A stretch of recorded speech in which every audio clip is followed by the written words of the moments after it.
dipersembahkan oleh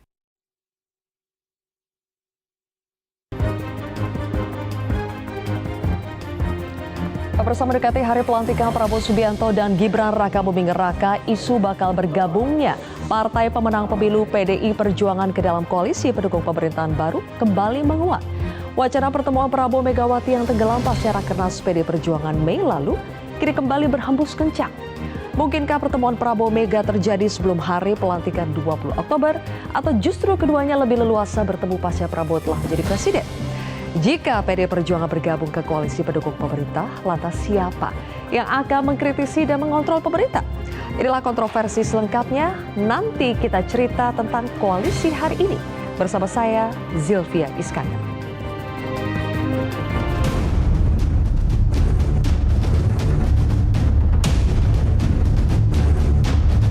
Saya sih hakul yakin dalam waktu yang tidak terlalu lama lagi bisa jadi akan ada pertemuan antara Pak Prabowo dengan Ibu Mega ya. Seakan-akan kalau pemimpin bangsa bertemu langsung bagi-bagi kekuasaan. Pertemuan itu pertemuan transaksional. Itu yang tidak baik bagi kita semua. Ya, komunikasi kami dengan PDIP kan bagus, baik, lancar.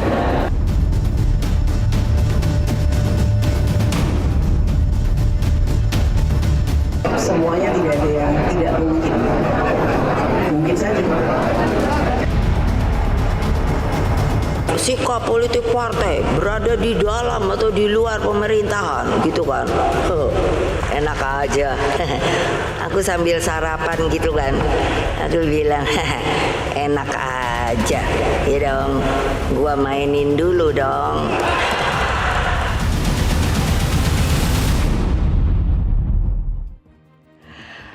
Baik pemirsa, untuk membahasnya sudah hadir narasumber di studio Metro TV. Di sebelah kanan saya ada politikus PKS Nasir Jamil. Bang Nasir, selamat malam. Selamat malam, Zilvia. Terima kasih sudah hadir di kontroversi. Berikutnya ada Direktur Eksekutif Indobarometer, Mas Kodari, Mr. Q, selamat malam. Selamat malam, Zilvia. Terima kasih sudah hadir. Kemudian juga ada politikus Partai Demokrat Irwan Veko. Mas Irwan, terima kasih sudah hadir di kontroversi. Malam, Mbak Zilvia. Selamat malam. Dan di sebelah kiri saya sudah ada politikus PDI Perjuangan Guntur Romli. Gus Romli, selamat malam. Selamat malam. Terima kasih Gus sudah hadir. Dan kita masih menantikan kehadiran dari Direktur Eksekutif Parameter Politik Indonesia, Adi Praitno, yang akan segera bergabung bersama kita di sini. Baik, saya akan mulai dulu dari Gus Romli. Gus Romli, sebetulnya benar tidak sih PDI Perjuangan itu tertarik untuk bergabung ke pemerintahan Prabowo? Ya, kalau disebut dengan tertarik atau tidak, kan sampai saat ini belum ada tawaran sebenarnya. Secara resmi. Apakah menunggu tawaran? Nah, tidak. Oh, tidak. Karena kan kami tidak melihat itu sebagai hal-hal yang bisa kita lakukan ke depan kan. Karena kan kami itu ingin tetap merawat demokrasi, ingin tetap melakukan check and balances itu kan. Karena itu merupakan hasil dari Rakernas yang terakhir, yang kelima pada bulan Mei tahun 2024. Dan sampai saat ini kami juga masih belum ada istilahnya itu pernyataan dari Ibu Ketua Umum.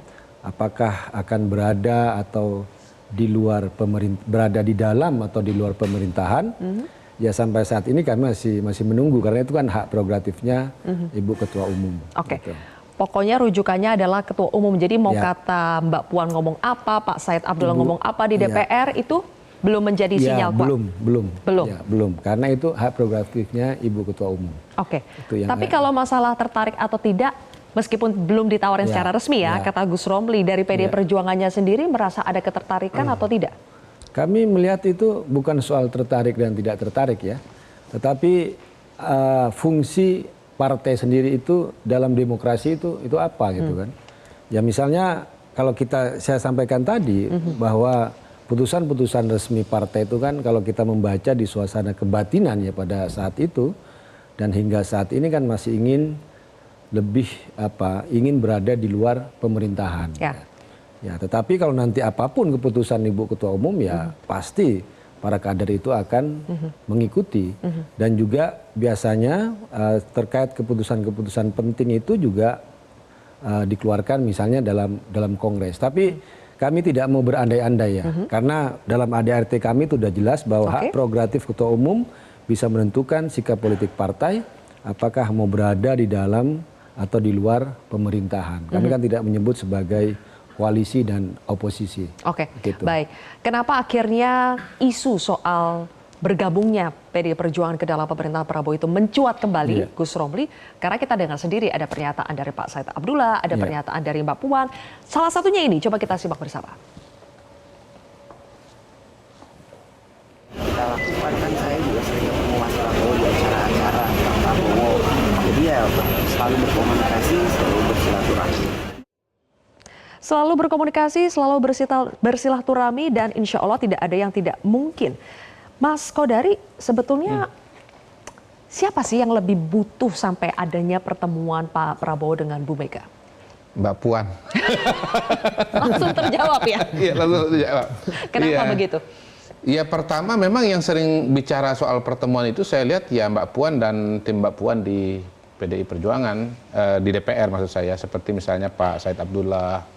Dan yang kedua memang yang kelihatannya membutuhkan semacam asuransi politik itu ya Mbak Puan ya, karena ada wacana misalnya atau ada kemungkinan bahwa kalau pemerintahan tidak berada, PDI Perjuangan tidak berada dalam pemerintahan, maka ada kemungkinan Undang-Undang MD3 misalnya ya yang mengatur mengenai ketua atau pimpinan dari DPR bisa terjadi perubahan begitu.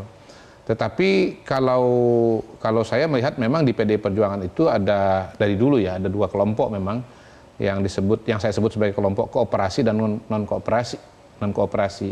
Nah, kelompok non kooperasi itu adalah mereka-mereka yang tidak merasa harus masuk dalam pemerintahan, dan kemudian juga kalau kita lihat kebijakan Bu Mega secara kepartaian, misalnya terakhir kemarin ada perubahan dalam susunan pimpinan DPP, itu kan yang masuk kan kelompok-kelompok yang notabene kritis ya kepada Pak Jokowi. Dan saya kira itu sejalan dengan yang disampaikan oleh Mas Guntur Romli. Ya sekarang posisinya itu seperti di PDI Perjuangan tergantung kepada Bu Mega dan tergantung kepada Kongres. Sehingga antara Mbak Puan dengan Bu Mega saya kira ini ada satu pesan-pesan yang kode-kode yang agak berbeda lah satu dengan yang lain. Ya. Oke, tapi kan kalau sekarang kita dengar kodenya seperti sudah lebih maju dari kode-kode sebelumnya ya. Kemudian juga sudah ada dari Gerindra juga mengatakan mereka sudah ada menu yang sudah sepakat menunya. Menu makanannya sudah sepakat. Betul. Jadi per hari ini saya kira ada perkembangan yang menarik, terutama kalau kita lihat pernyataan dari Pak Dasko bahwa sudah ada pembicaraan mengenai menu makanan. Itu kan suatu kemajuan yang luar biasa. Walaupun Pak Dasko juga mengatakan bahwa soal tempat dan soal waktu itu belum ditentukan. Makanya saya bilang per hari ini, kalau kemarin saya masih mengatakan pertemuan itu kemungkinan tidak terjadi, di atas 50% tidak terjadi, tapi pada hari ini saya bilang 50-50. Karena menunya sudah ada, waktu dan tempatnya belum ada gitu. Ya walaupun sebetulnya biasanya tempat dan waktu dulu yang ada ya baru menu ya. Gitu. Tetapi intinya sih sinyal-sinyal dari Partai Gerindra sekarang itu lebih maju, terutama kalau saya melihat Pak Dasko, karena yang biasanya melakukan komunikasi itu kan Pak Dasko gitu. Jadi ya saya kira itu satu sinyal. Tapi secara keseluruhan sebetulnya bolanya memang ada di PDI Perjuangan dari Ibu Mega, bukan di Pak Prabowo, karena Pak Prabowo sendiri hemat saya pada hari ini ya dengan komposisi partai politik yang bergabung dalam pemerintah, dalam koalisi Indonesia Maju, harusnya sudah lebih daripada cukup kan. Jadi di posisi Pak Prabowo sebetulnya sudah aman, sudah cukup, jadi yang lebih membutuhkan adalah sebetulnya dari PDI Perjuangan. Oke, coba kita tanya Mas Adi Praitno apakah sepakat dengan Mas Kodari. Mas Adi Praitno, silakan bergabung. Halo Sylvia, macet ya hari ini Mas? Macet banget. Oke, silakan langsung saja duduk. Mas Adi Praitno tadi sudah mendengar ya apa yang disampaikan Mas Kodari. Kalau Mas Kodari karatkannya sih prediksinya keyakinannya itu 50-50 yakin bertemu Pak Prabowo dengan Bu Mega sebelum pelantikan ya? Iya, sebelum pelantikan 50-nya tidak yakin. Kalau Mas Adi Pray bagaimana? Apakah pertemuan Pak Prabowo dengan Bu Mega itu akan terwujud sebelum pelantikan atau setelah pelantikan? Ya, saya kira terlampau formalis kita bicara tentang pertemuan Prabowo dan Megawati sebelum atau sesudah ya. Jangan-jangan sudah ada pertemuan, cuman kita nggak pernah tahu. Kan sudah merasa tak ada jarak psikologis apapun Megawati dan Prabowo Subianto. Tapi bagi saya secara prinsip mau bertemu atau tidak, orang kan bertanya-tanya apakah PDIP itu ditawari masuk koalisi atau tidak. Kalau ditawari masuk koalisi, apakah mau bergabung atau tidak? Kan itu yang sebenarnya menjadi pembicaraan. Kalau saya melihatnya, kalau PDIP bergabung dengan Prabowo, ini sama-sama tidak menguntungkan secara politik ya. Tidak untung dari segi Prabowo karena apapun pemerintahan itu perlu dikontrol. Pemerintah dalam banyak hal pasti akan mengeluarkan kebijakan-kebijakan politik yang dalam banyak hal itu menimbulkan resistensi dan sesuatu yang tidak berkehendak dengan rakyat. Butuh di situ partai seperti PDIP yang menjadi oposisi, memberikan sikap kritis tentu saja. Dari segi PDIP tidak terlampau menguntungkan, tentu akan kehilangan ceruk pemilih yang pastinya tidak suka dengan Prabowo, tidak suka dengan Gibran. Karena segmen pemilih itulah yang saya kira harus dirawat. Oleh karena itu, paling mungkin ya, kalau PDIP menjadi bagian dari koalisinya Prabowo, tidak harus menjadi bagian dari menteri misalnya, siapa saja koalisinya mungkin akan disepakati tentang alat-alat kelengkapan dewan di DPR. Sama-sama seksi posisinya. Tentu untuk menjaga ceruk pemilih PDIP juga bertambah, terutama kelompok-kelompok yang kritis, tidak suka dengan pemerintah, dan pada saat yang bersamaan, ini untuk menghindari bahwa per hari ini yang dilihat oleh publik, PDIP adalah partai politik yang sepertinya punya keinginan dan DNA politiknya itu ingin menjadi oposisi, Sylvia. Makanya saya selalu mengatakan, untuk apa Prabowo dan Bu Megawati itu bertemu? Tensi politik kita sudah selesai kok. Nggak ada yang panas-panas, tak ada yang galak-galak, tak ada yang agresif-agresif. Satu-satunya kedua tokoh ini bertemu adalah soal kemungkinan apakah berkoalisi atau tidak. Kan di situ kontesnya. Bagi saya, kalau ini PDIP jadi berkoalisi, pasti diyakinkan bahwa oposisi di parlemen akan wassalam. Akan wassalam. Ya wassalam, 1000% wassalam. Oke. Tidak akan ada kelompok-kelompok partai politik yang saya kira akan menjadi kelompok yang selama ini menjadi sparring yang kritis kepada pemerintah. Oke, kembali ke Gus Romli. Gus Romli, jadi kan sebetulnya sudah ada ekspektasi dari publik. Sebagian publik lah ya, kita tidak bisa mengklaim semua bahwa tetap harus ada partai yang berfungsi sebagai oposisi. Apakah itu juga ditangkap, dirasakan vibrasinya oleh PD Perjuangan? Ya, tentu saja kami merasakan itu dan kami juga menyimak ya suara-suara dari publik, termasuk juga kebijakan-kebijakan PDI Perjuangan. Dan selama ini juga kami melihat respon dari pihak Gerindra juga positif. Misalnya ketika putusan MK kami harus mengawal, kemudian menolak RUU Pilkada. Di Gerindra sendiri kan ada perubahan sikap, ya kan? Yang sebelumnya mendukung revisi Undang-Undang Pilkada, akhirnya juga ikut menolak ya, maksudnya tidak hadir dalam paripurna. Kemudian juga misalnya menunda revisi Undang-Undang TNI dan Polri. Itu kan juga sikap dari publik, kelompok sipil, tokoh-tokoh bangsa. Dan ternyata juga fraksi dari Gerindra juga merespon hal yang sangat positif. Dan juga terkait misalnya jangan mengutak-atik Undang-Undang MD3. Itu kan juga sampai sekarang juga tidak ada. Tetapi kami ingin menyampaikan bahwa pertemuan antara Pak Prabowo dengan Ibu Megawati mungkin akan terjadi. Itu akan terjadi sebelum pelantikan. Tetapi itu jangan dibaca sebagai apakah ini pertemuan transaksional, apakah ini mau masuk dalam pemerintahan atau tetap di luar pemerintahan. Karena ya mau tafsir, mau spekulasi ya silahkan. Tapi kami ingin menegaskan bahwa pertemuan itu bukan untuk itu. Karena juga sebelumnya ketika Ibu Mega tidak bertemu dengan Pak Prabowo kan ditafsirkan berseteru, tidak mau ketemu. Padahal kan tujuannya kan Ibu Megawati kan ingin menghormati konstituennya Ganjar Mahfud dan menghormati proses hukum.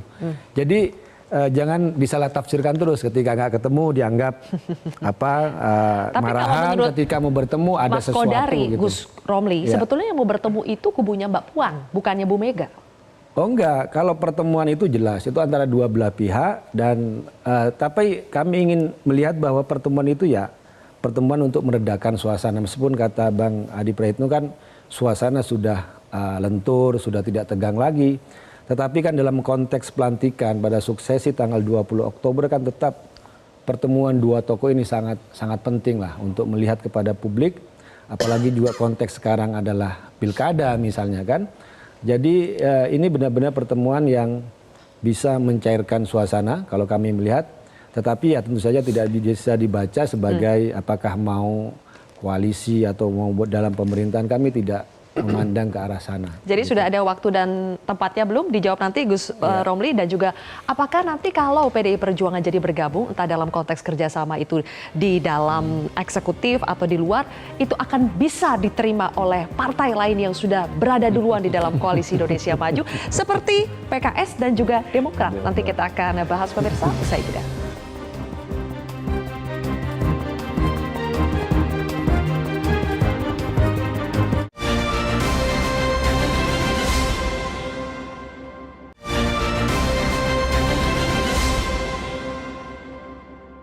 Dipersembahkan oleh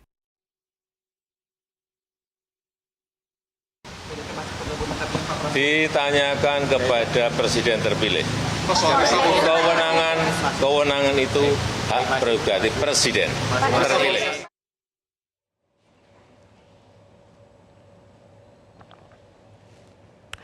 Pemirsa, kopi nomor 1 favorit semua orang, rasanya nikmat, nggak bikin kembung, dan pasti selalu bikin kita happy. Pemirsa di rumah, jangan lupa selalu stok Luwak White Coffee. Luwak White Coffee, kopi nikmat, nyaman diminum. Kita lanjutkan lagi perbincangan di kontroversi pada malam hari ini. Tadi kalau Luwak White Coffee nyaman diminum, kalau PKS, PDI Perjuangan masuk nyaman nggak? Masuk juga barang. Masuk. Justru yang ditanya PDI Perjuangan nyaman atau enggak kan gitu. Jangan ditanya kemari. Kan udah duluan masuk kan. Jadi memang ya nanti memang sampai hari ini ya tentu saja setelah tanggal 20 Oktober itu kan sebahagian publik masih bertanya apakah semuanya masuk dalam satu gerbong atau ada yang di luar gerbong, ya kan? Apakah kemudian mereka semuanya dalam satu rumah besar atau di luar lihat-lihat saja begitu, ya? Di luar kepanasan, di dalam dingin, kan gitu kan? Nah, di luar basah kuyup, di dalam anteng-anteng aja gitu.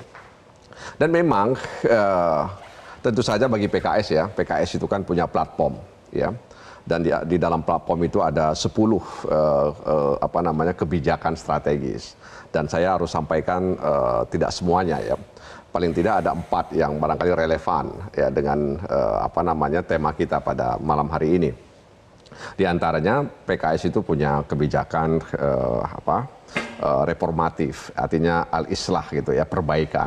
Jadi setiap program, kebijakan, langkah-langkah itu berorientasi kepada perbaikan. Nah, oleh karena itu kan PKS melihat apakah perbaikan itu akan lebih baik, akan lebih cepat ketika kemudian bersama-sama pemerintah merealisasikan program-program yang memang dibutuhkan oleh masyarakat. Yang kedua, ini maksudnya justifikasi PKS untuk masuk ke dalam. Enggak menjawab. Jadi tadi saya belum nangkap pesannya apa. Jadi aja. Belum, sabarlah, sabar. Kita ikuti alurnya dulu. Sabar dulu, ya. Kan? Sabar. Sepertinya Bang Nasir tuh ingin menjustifikasi kenapa akhirnya PKS masuk ke dalam Ya, karena begini, PKS itu kan punya pengalaman juga di luar pemerintahan, kan? Kemudian juga pernah juga pengalaman bersama SBY dulu. Betul. Kemudian 10 tahun di luar pemerintahan. Ya kan? Dan semasa SBY juga kita mengkritisi kebijakan-kebijakan di parlemen. Di parlemen kita mengkritisi kebijakan-kebijakan pemerintah soal harga BBM, ya. Kemudian kebijakan-kebijakan lain kita anggap itu tidak pro rakyat. Sebenarnya kenapa di parlemen PKS mengkritisi kebijakan-kebijakan pemerintah? Karena PKS menyadari bahwa di parlemen juga ada suara rakyat. Baik. Jadi partai itu bukan hanya kemudian bersama pemerintah, tapi juga ada suara rakyat di parlemen yang harus dikritisi. Ya, makanya kita agak fast forward ya, Bang Nasir, mohon maaf karena biar cepat ini. Artinya gimana? Kalau PDI Perjuangan ikut masuk sehingga tidak menyisakan oposisi di luar pemerintahan, bagaimana? Menurut saya nggak ada masalah. Itu kan masing-masing partai punya kebijakan, ya. Punya kebijakan, punya istilahnya ada hal-hal yang memang itu ya rumah tangga mereka sendiri. Tapi kan PKS merasakan ketika PKS dulu berada di luar menjadi oposisi, bagaimana bisa lentur, mengkritisi, tetap melakukan fungsi kontrol terhadap pemerintah, dalam tanda kutip berada bersama rakyat ketika kebijakan pemerintah itu tidak sesuai dengan keinginan rakyat. Kan PKS menyadari betapa pentingnya oposisi. Iya, itu kan sudah kami praktekkan juga ketika masa Susilo Bambang Yudhoyono, ya. Sehingga waktu itu ada ketua partai kami, presiden partai kami, Lutfi Hasan Issa harus berurusan dengan penegakan hukum, ya. Dia tersangkut dengan kasus-kasus korupsi, ya, yang sampai hari ini nggak selesai kasus impor kuota sapi itu gitu loh, tidak selesai, artinya masih menyimpan masalah. Inginnya kan ketika tersangkut kasus itu, masalah kuota impor sapi itu kan selesai sebenarnya, tapi sampai hari ini nggak selesai. Bisa ditanya di komisi terkait di DPR. Maksud saya ya bahwa waktu itu kemudian berhimpus isu jangan-jangan karena kami kritis ya dengan pemerintahan waktu itu, sehingga kemudian ya diarahkanlah kepada kasus itu isu yang berembus. Maksudnya kalau di luar itu tidak nyaman, Bang Nasir? Bukan begitu. Artinya dengan posisi di dalam dan di luar, kami tetap saja bisa bersikap kritis. PDI Perjuangan kalau masuk nyaman atau tidak? Ya, nyaman saja, nggak ada masalah. Nyaman saja. Tidak ada masalah. Karena PKS merasakan betapa tidak nyamannya di luar. Bukan begitu juga. Kita juga sudah pernah yang saya katakan tadi itu kan. Kalau kemudian PDI Perjuangan bergabung, saya pikir semua kekuatan politik yang sudah diajak itu juga sama-sama nyaman. Bagaimana dengan Bang Irwan? Demokrat nyaman tidak dengan kalau misalnya PDI Perjuangan ikut bergabung? Nah, sebelum saya jawab itu saya klarifikasi dulu nih Bang Nasir nih. Karena menyangkut pemerintahan SBY ya. Ya kita hargai dulu PKS, kawan koalisi tapi mengkritisi, tapi kasus kemudian presidennya ada hukum ya, namanya itu, juga isu yang berembus. Itu murni masalah hukum dan terbukti gitu loh. Karena menurut saya di zaman di zaman Pak SBY pun jangankan artinya PKS siapapun ya, baik anak bangsa maupun unsur-unsur partai politik yang bermasalah dengan hukum ya pasti akan ada penegakan hukum gitu. Jadi saya clear seperti itu. Jadi nggak ada masalah nanti misalnya PKS masuk di koalisi Pak Prabowo sudah masuk mau mengkritik silahkan saja, tapi menurut saya nggak ada urusannya dengan permasalahan hukum. Nah, terkait mengenai nyaman dan tidak nyaman, saya pikir itu sebenarnya murni hak prerogatif Pak Prabowo. Jadi bukan dalam kapasitas kami di Demokrat nyaman atau tidak. Tapi bagi kami sesuai dengan yang disampaikan Mas Ahaye, Ketua Umum Partai Demokrat, bahwa kami memberikan ruang sepenuhnya mengembalikan hak itu kepada Pak Prabowo sebagai pemimpin koalisi. Dan kalaupun ya kawan sahabat kita PDIP masuk, memang itu saya pikir itu juga sangat dibutuhkan untuk pembangunan yang lebih baik dan progresif, sangat butuh yang namanya stabilitas politik. Saya pikir dengan masuknya kawan PDIP juga bisa kemudian mewujudkan hal itu. Tapi kalau bicara mengenai demokrasi butuh check and balances, ya itu tugas kita bersama. Sehat dan tidak sehatnya demokrasi itu perjuangan kita bersama semua di sini. Karena saya pikir kontrol juga bukan hanya di DPR, tetapi juga bisa sipil, di luar bisa akademisi, bisa media, bisa kita semua juga di sini. Jadi menurut saya langkah pertemuan Pak Prabowo dan Bu Mega ini harus kita sambut sebagai sebuah upaya semangat persatuan. Sampai di situ saja dulu, kita kan nggak tahu tuh pertemuannya nanti seperti apa, gitu. Tetapi menurut saya kita harus sambut baik. Sambut baik gitu ya. Sampai ke masuk koalisi sambut baik nggak? Ya kalau kami pada prinsipnya akan menyambut baik siapapun yang dipilih, ya disetujui Pak Prabowo untuk masuk dalam koalisi pemerintahan Pak Prabowo. Mas Adi, makanya saya tidak tanya soal hak prerogatif karena kita sudah tahu itu terserah Pak Prabowo. Tapi pertanyaan saya sebenarnya nyaman atau tidak nyaman? Kalau serahkan kepada Pak Prabowo karena hak prerogatif tapi merasa tidak nyaman kan jujur-jujur saja boleh-boleh saja begitu kan? Mas Adi yakin tidak ini dua-duanya nyaman PKS dengan Demokrat? Kami sangat nyaman karena kami percaya ya masuk dan tidaknya sahabat kita. Bukan hanya PDIP masuknya, Nasdem masuknya PKS. Bagi kami di Kim asik-asik aja. Kenapa? Asik-asik aja. Karena kita percaya Pak Prabowo tahu jalan yang terbaik untuk menjalankan pemerintahan 5 tahun ke depan. Baik. Gitu. Mas Adi, percaya tidak? Asik-asik akan asik-asik saja semua. Saya nggak percaya Sylvia. Saya nggak percaya. Secara alamiah kalau ada orang luar tidak punya kontribusi terkait dengan pemenangan, kalah pilpres ikut gabung, saya kira hakul yakin nggak happy kok. PKS kan juga kalah pilpres, nggak berhak juga ngomong happy dan nggak happy. Ini bagian dari orang yang diajak. Yang berhak ditanya itulah Demokrat, yang berhak ditanya itu adalah PAN, kemudian Golkar dan Gerindra. Itu yang kemudian mestinya ditanya. Ya pastilah, saya pikir pasti ada dinamika itu. Ya kami juga mendengar dan mendengar bahwa memang ketika misalnya PKS sudah ada sinyal masuk ke dalam begitu ya. Ada dinamika dari partai-partai yang mengusung. Dan itu sebenarnya biasa juga dalam dinamika itu ya, wajar dong. Ya saya pikir sesuatu yang nggak bisa kita tolak ya kenapa sudah kira-kira begitu ya. Ya masuk, tapi ya inilah politik Indonesia dan itu kan juga Indonesia, dan juga Pak Prabowo ya, kan ingin mengajak semuanya bersatu. Kalau pertanyaannya nyaman nggak nyaman gitu. pasti nggak nyaman, Silvia. Dulu kita dengar waktu PAN ingin bergabung dengan koalisinya Jokowi, kan partai Islam yang lain nggak happy, partai-partai Islam yang sudah ada di dalam. Jadi ketika Pilpres itu dimaknai sebagai kemewahan untuk mengakumulasi kekuasaan jadi menteri, ya kan ini sebagai show off kepada yang kalah. Saya jadi menteri loh, menang mendukung Prabowo Subianto. Kalau tiba-tiba yang kalah juga dapat menteri, nggak ada keistimewaan untuk petentang petenteng jadi menteri itu penting. Sebetulnya jadi, pertanyaan nyaman nggak nyaman itu menurut saya bukan ditanyakan kepada PKS dan kepada Demokrat, tapi harus ditanyakan kepada Bu Mega. Nah, Bu Mega kalau masuk ke dalam, ya kan pada hari ini toh, ya ada Pak Jokowi, nyaman nggak? Ada Mas Gibran, nyaman nggak? Terakhir ada Pak SBY. Pesta pora lagi kan maksudnya. jadi sekarang pertanyaannya adalah Bu Mega itu merasa nyaman atau tidak masuk ke dalam.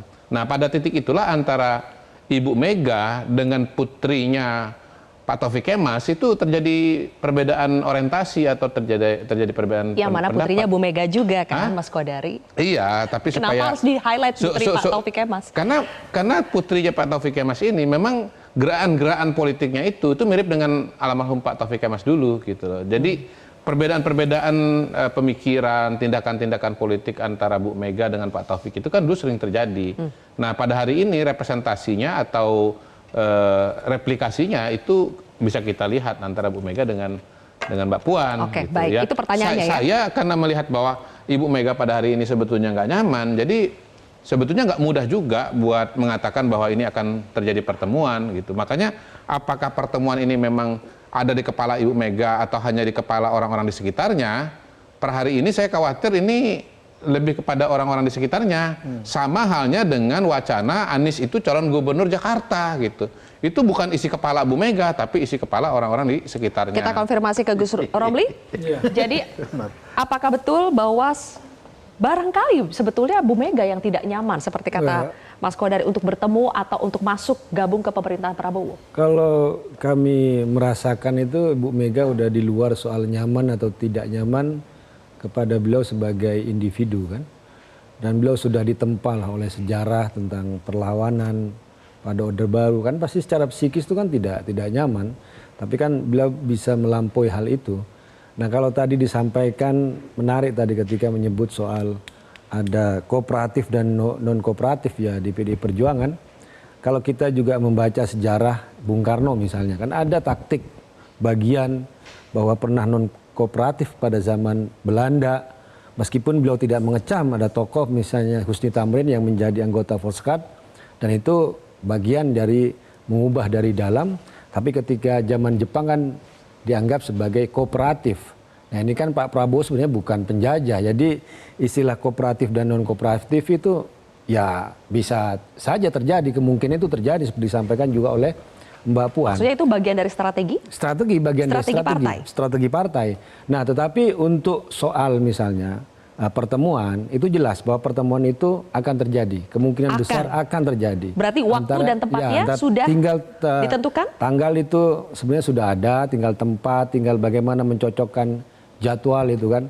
Tapi itu kita jangan membaca itu sebagai bagian untuk menawarkan diri masuk ke dalam pemerintahan, bukan seperti itu. Tapi kan ya pertemuan dua tokoh yang kita ngelihat komunikasi selama ini juga sudah mencair. Saya sebutkan tadi soal bagaimana juga fraksi Gerindra mendengarkan berapa permintaan atau tuntutan dari masyarakat sipil, termasuk juga yang digaungkan oleh PDI Perjuangan soal beberapa penundaan undang-undang TNI, Polri dan sebagainya. Dan itu ditangkap gitu. PDI Perjuangan sebagai sinyal. Ya sinyal positif. Sinyal positif. Respon dari bagus. Gerindra partainya Ya, Pak Prabowo. ya bagus, dan kenapa dalam kondisi ini kedua tokoh tidak mau bertemu? Ya sebaiknya memang bertemu. Ada dua hal yang akan kita bahas di segmen berikutnya.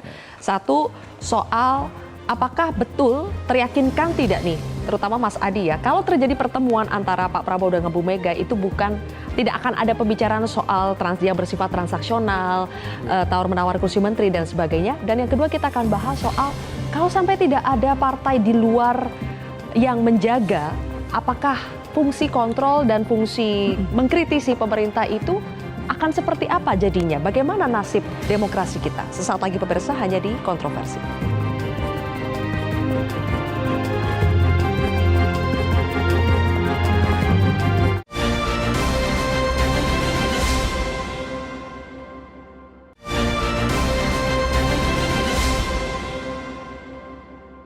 Dipersembahkan oleh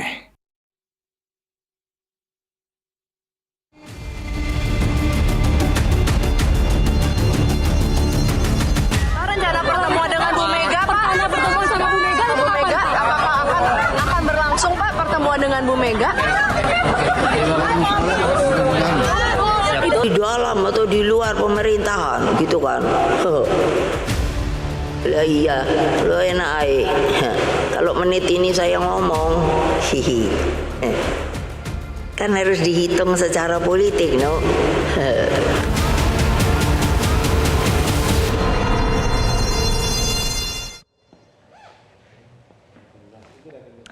Kopi nomor 1 favorit semua orang, rasanya nikmat, nggak bikin kembung dan pasti selalu bikin kita happy. Pemirsa di rumah jangan lupa selalu stok Luwak White Coffee. Luwak White Coffee, kopi nikmat, nyaman diminum.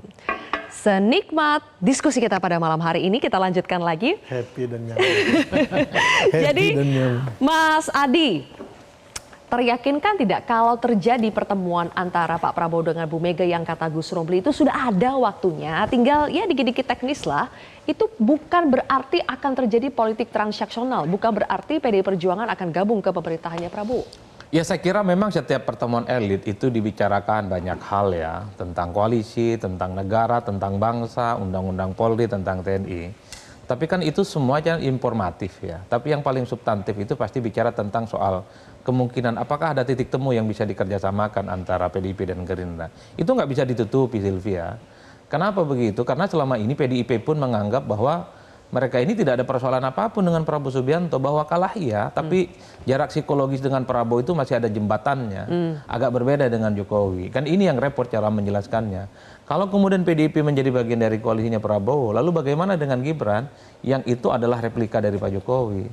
Satu-satunya penjelasan menurut saya, mungkin PDIP akan tertarik bergabung kalau diajak dengan catatan hubungan Prabowo dan Jokowi tak lagi mesra seperti yang dulu kala. Itu bisa menjadi pintu masuk. Tapi sepertinya kalau hubungan Jokowi, kemudian Prabowo Subianto tidak renggang, bulan madunya panjang, rasa-rasanya agak sulit bagi saya membayangkan betapa kemudian PDIP happy di dalam koalisi yang sebenarnya di situ ada sesuatu yang ada kaitannya dengan Pak Jokowi.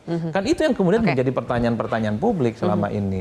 Oleh karena itu kita tinggal tunggu apakah masuknya ini awal-awal ketika setelah 20 Oktober atau nunggu setahun ataukah nunggu 2 tahun.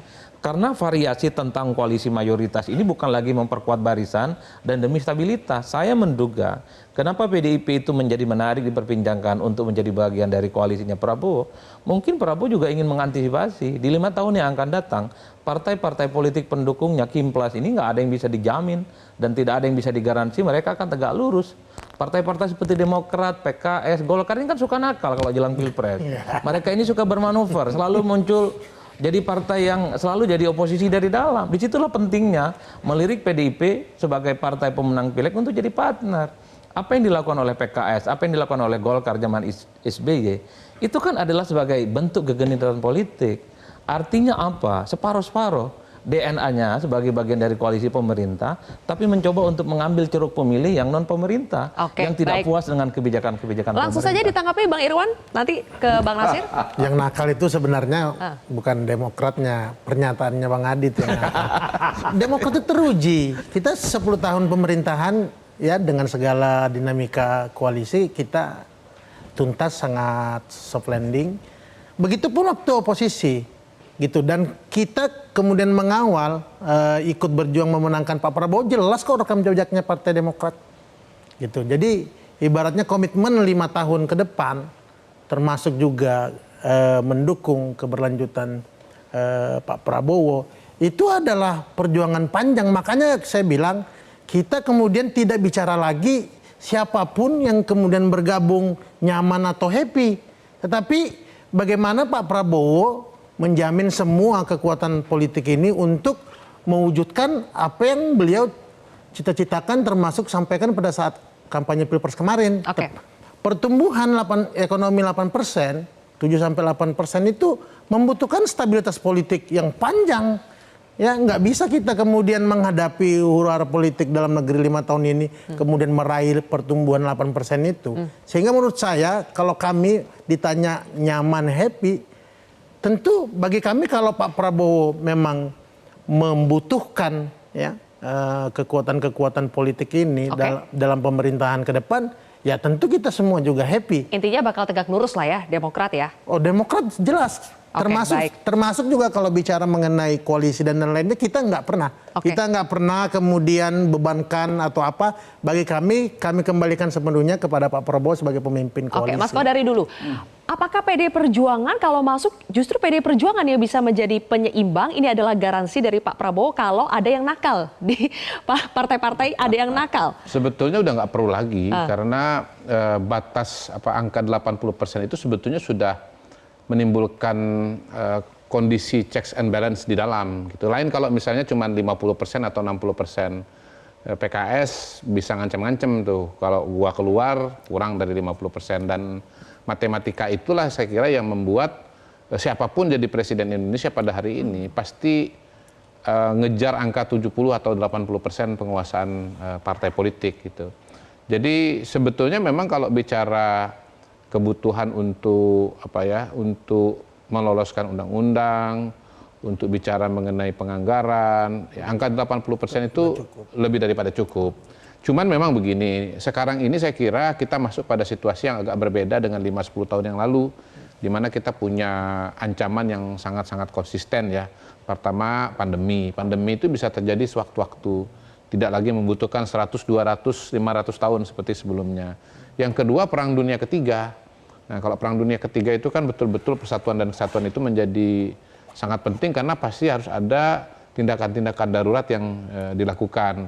Tanpa kedua hal itu pun juga sebetulnya pertumbuhan ekonomi 8% juga membutuhkan stabilitas politik yang luar biasa gitu, sehingga ya apa yang mau dicapai atau apa yang mau dikerjakan untuk mencapai 8% itu membutuhkan stabilitas politik yang luar biasa. Tapi sekali lagi hemat saya kata kuncinya itu ada di Ibu Mega, bukan Pak Prabowo. Jadi Pak Prabowo kalau bicara kondisi kebutuhan hari ini sudah cukup. Kalau misalnya ada mau gabung lagi, tangan terbuka, karena beliau kan ideologinya kan persatuan dan kesatuan dan menyadari juga ancaman dari luar.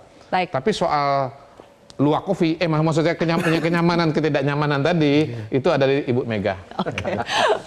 Bang Nasir. Ya gini, PKS itu kan pada prinsipnya mengajak dan membuka diri untuk bekerja sama di mana-mana itu, ya, terutama di pemilihan kepala daerah kan itu prinsip PKS itu.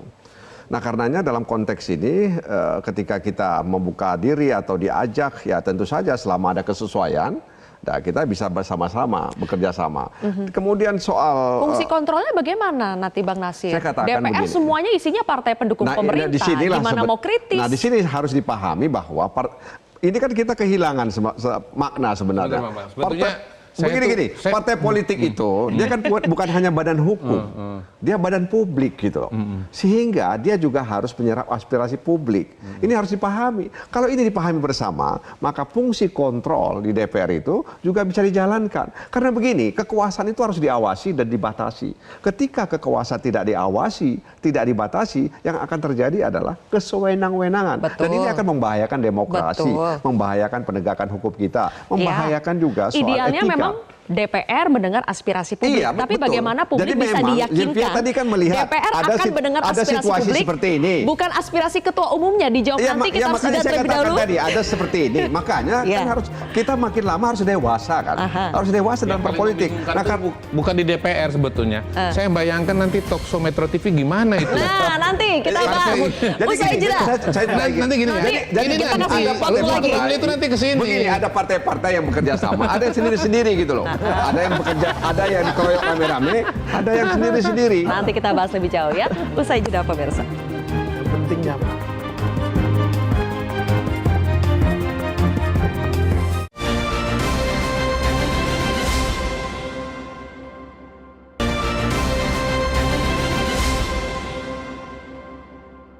Dipersembahkan oleh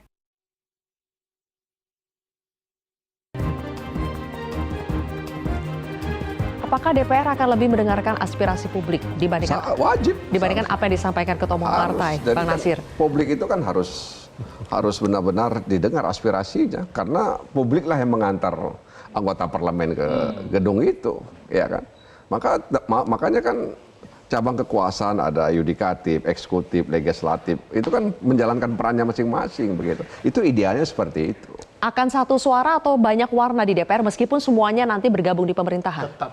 Tetap. Ya menurut saya kan karena ya kan tetap saja kita mengkritisi menteri-menteri yang menjadi mitra kerja komisi-komisi tersebut. Jadi kalau selama menteri itu menjalankan kebijakan-kebijakan, ya perlu kementerian-kementerian yang besar-besar ya. Ya, mau besar, mau kecil, mau sedang. Ya kan yang dilihat kan kebijakannya nanti. Itu aja. Oke, Bang Irwan mau menambahkan? Mau menambahkan? Ini sudah nih. Sudah. Sebelum nanti closing statement di sini. Tadi katanya mau ngomong langsung. Kalau saya nggak usah terlalu khawatir gitu loh dengan situasi seperti ini, karena saya pikir atau belum dapat menu. Saya pikir Pak Prabowo sudah terbukti kok kemarin undang-undang pilkada, kemudian dinamika pilkada ini.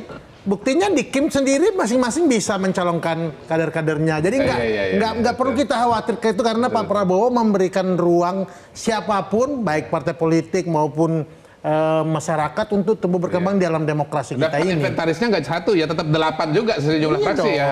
Jadi menurut saya kita ikuti saja. Saya pikir menyambut baik rencana pertemuan Bu Megawati dan Pak Prabowo. Mudah-mudahan itu bisa menyejukkan bangsa ini. Dan fokus kami Partai Demokrat mengawal pemerintahan Pak Prabowo 5 tahun ke depan dan meraih pertumbuhan ekonomi 8%. Oke.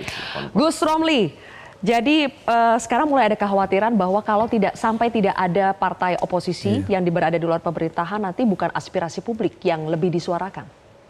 Ya, itu juga perhatian yang sangat dicermati oleh Ibu Megawati Soekarno Putri ya, terkait apa yang menjadi aspirasi dari publik, dan termasuk juga yang sekarang juga menggandoli istilahnya itu kan, kalau sampai PDI Perjuangan masuk dalam pemerintahan, kan suara-suara dari publik yang menginginkan tetap berada di luar pemerintahan, apalagi kan Partai Demokrasi Indonesia Perjuangan, ada demokrasi yang di situ, maka tugas utama adalah dari PDI Perjuangan merawat, menjaga demokrasi, yang paling penting dalam situ adalah mempertahankan checks and balances, ada fungsi kontrol di situ, dan Ibu Mega sangat mencermati hal itu ya. Makanya ketika meskipun ada pertemuan antara Pak Prabowo dengan Ibu Megawati, itu kan kita ngeliat ini bukan untuk bagi-bagi kursi kok, tapi ya terkait konteks pada saat ini mau ingin mencairkan suasana ya, jadi bukan untuk hal-hal yang transaksional. Dan kalaupun misalnya PDI Perjuangan tetap berada di luar pemerintahan, kalau program-programnya pemerintah Pak Prabowo bagus ya pasti kami akan dukung itu, tidak akan ditolak itu. Jadi tidak harus mau mendukung pemerintahan untuk masuk dalam pemerintahan itu, tetap di luar dengan tetap kewarasan menjaga suara publik, mengkontrol demokrasi, itu yang insya Allah kami lakukan. Terakhir, Mas Adi, jika koalisi tanpa oposisi yakin bisa kompak sampai nanti?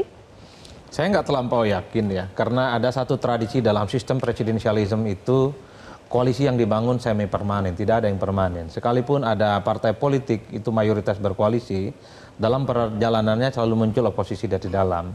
Pernah suatu waktu dalam sejarah kan PKS dan Golkar lah, pernah memberikan satu feedback politik di mana menjadi bagian dari kekuasaan SBY tapi mampu melakukan resistensi dari dalam. Bagus bagi Demokrat dalam hal itu dianggap memelihara partai yang sikap kritis, tapi ini tidak bagus.